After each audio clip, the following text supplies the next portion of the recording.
Congress party గౌరవ మాజీ ముఖ్యమంత్రి గారు జగన్మోహన్ రెడ్డి గారు మెడికల్ కాలేజీల్ని నిర్మాణం చేస్తే ఆయన ప్రభుత్వంలో మా వైఎస్ఆర్ కాంగ్రెస్ ప్రభుత్వంలో 17 మెడికల్ కాలేజీలని మనం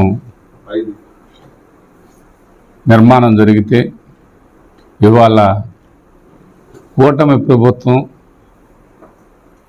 ఆ మెడికల్ కాలేజీలన్నిటిని కూడా ఎవరైతే కూటమి ప్రభుత్వం ఉందో వాళ్ళ బంధువులకి వాళ్ళకి సంబంధించినటువంటి వాళ్ళకి అన్ని విధాల వాళ్ళకి అప్పచెప్పడానికి ప్రయత్నం చేస్తూ ఉన్నటువంటి పరిస్థితి. మెడికల్ కాలేజీలు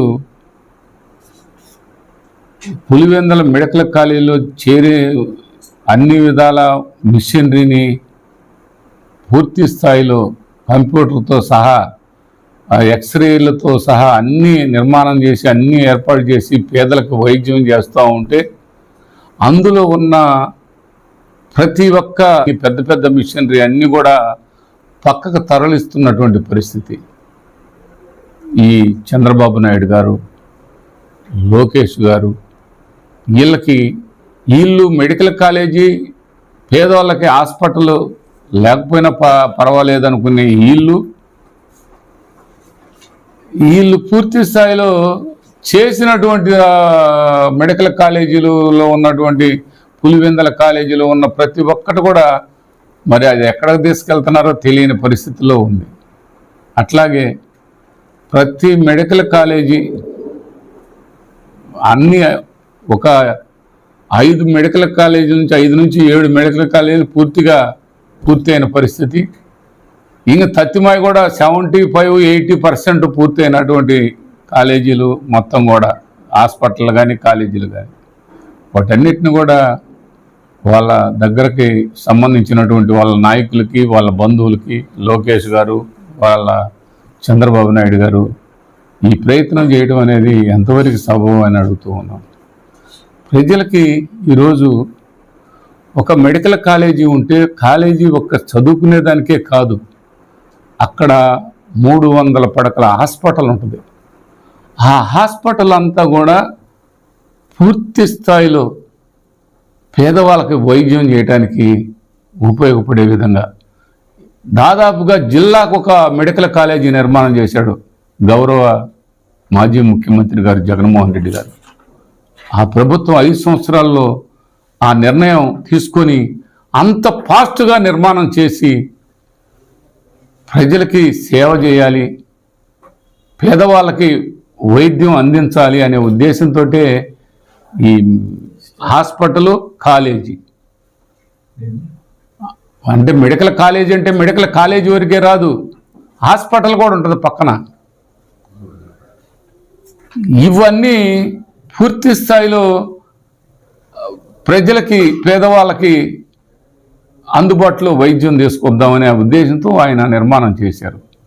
ఇప్పుడు ఇవాళ ఈ కాలేజీలు ప్రైవేటీకరణ చేసి ప్రైవేటు వాళ్ళకి దారదత్తం చేస్తే ఎవరన్నా పేదవాడు అక్కడికి వెళ్ళి వైద్యం చేయించుకోగలడా? ఇవాళ మొత్తం కూడా ఆ కాలేజీలు మొత్తం కూడా బాగు చేస్తే మొన్న చంద్రబాబు నాయుడు గారు వైజాగ్లో ఒక యోగా సెంటర్ అని పెట్టి 400 కోట్లు ఖర్చు పెట్టాడు. ఆ 400 కోట్లు కనుక ఈ మెడికల్ కాలేజీలకు కనుక ఈ 20% కనుక ఉన్న మిగతా కాలేజీలు ఆ 6-7 కాలేజీలకు కూడా ఏర్పాటు చేస్తే అయిపోద్ది. అంత యోగా అనేది తెల్లారే వరకు ఏమీ కానరాలా, ఏమీ లేదు అక్కడ. గౌరవ మన వైఎస్ఆర్ కాంగ్రెస్ పార్టీ ప్రభుత్వంలో ఆనాటి ముఖ్యమంత్రి గారు రిషికొండ పైన అక్కడ ఆఫీసులకి సెక్రటరియట్లకి వీటికి సంబంధించి అన్ని విధాల ఉపయోగపడే విధంగా అక్కడ నిర్మాణం చేస్తే అది ప్రభుత్వానికి వాడుకునేది, ఆయన సొంతానికి కాదు. దాన్ని ప్రచారం ఇంత కాస్ట్లీ పెట్టి కొన్నారని, అదైంది 400 కోట్లే. యోగా సెంటర్ పెడితే కూడా ఖర్చు అయింది 400 కోట్లే. మరి యోగా సెంటర్ ఈరోజు ఏమీ కనిపించట్లా. మీరు 400 కోట్లు ఖర్చు పెట్టామని చెబుతున్నారు. ఆడ 100 కోట్లు ఖర్చు అయిందా, 50 కోట్లు ఖర్చు అయిందా, ఎందుకు ఖర్చు అయిందా అని ఎవరు అడగట్లా. మరి రిషికొండ మీద దాన్ని పెద్ద భూతత్వంలో చూపిస్తారు. జగన్మోహన్ రెడ్డి సొంతానికి చేసుకోలేదుగా. అట్లాగే ఆ యోగాకి పెట్టిన ఖర్చు ఆ రోజు విశాఖపట్నంలో, ఈరోజు ఆ మెడికల్ కాలేజీకి ఆ ఖర్చు పెడితే, ఆ 400 కోట్లు ఖర్చు పెట్టి ఉన్నడితే పూర్తిగా అయిపోద్ది.